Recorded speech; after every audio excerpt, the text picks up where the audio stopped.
Stanislen avec énormément de mouvements. Oh, super! Remarquable! Le geste d'exception!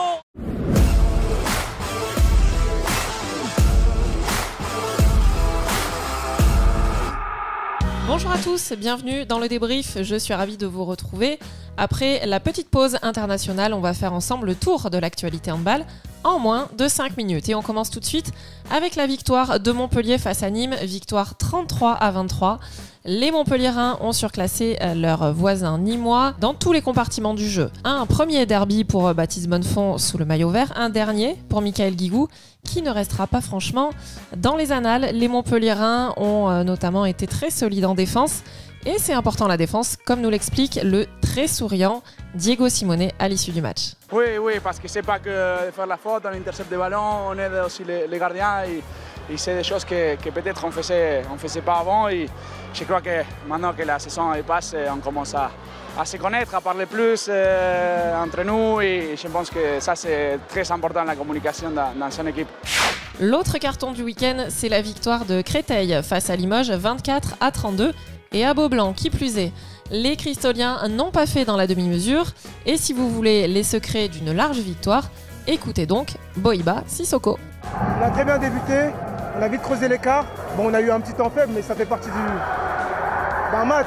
Mais on n'a pas paniqué, on est resté fidèle à nos principes, on a bien défendu quand il fallait. Les gardiens ils ont fait des arrêts, en attaque on a été propre, tout le monde a apporté sa pierre à l'édifice et franchement, sans faire d'offense à Limoges, mais on méritait la victoire. Et enfin, focus sur le résultat de Cesson. Cesson qui était invaincu en championnat à domicile. Ont-ils réussi à le rester? Eh bien, la réponse est oui. Battus quelques jours plus tôt en Coupe de France par Aix-en-Provence, les Cessonnais se sont imposés 32-29 face à Saint-Raphaël. Les Bretons, on ne les arrête plus, ils ont 23 points et sont 7e au classement. Il va sans doute falloir compter sur eux jusqu'à la fin de saison. Écoutez donc Sylvain Aucher. Aix-en-Provence a été plus fort que nous mardi dernier, mais là aujourd'hui, on a montré qu'on avait du caractère et cette équipe elle a encore un gros potentiel et du caractère maintenant.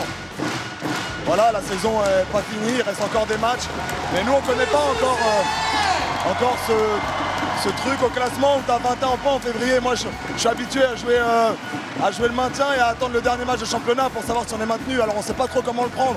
On est soulagé d'être maintenu, mais d'un côté on a envie d'aller encore plus loin et de pousser et de gagner le maximum de matchs. Donc, on se fait plaisir, on envoie. Comme tu peux le voir, apparemment tu nous portes chance qu'à chaque fois que tu viens on gagne.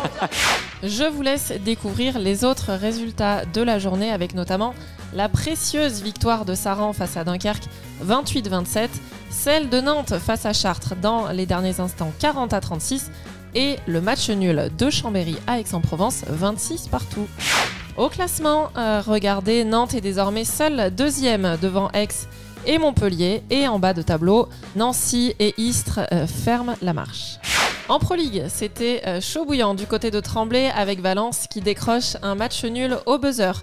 C'était chaud également du côté de Cherbourg qui concède le nul 30 partout face à Nice et c'était plutôt tranquille du côté de Caen où Ivry continue sa marche en avant, victoire 38-24.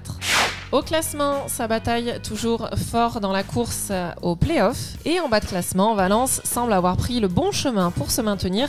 C'est plus chaud en revanche pour Angers et Villeurbanne. Voici le programme de la prochaine journée de l'Ikimoli Star League.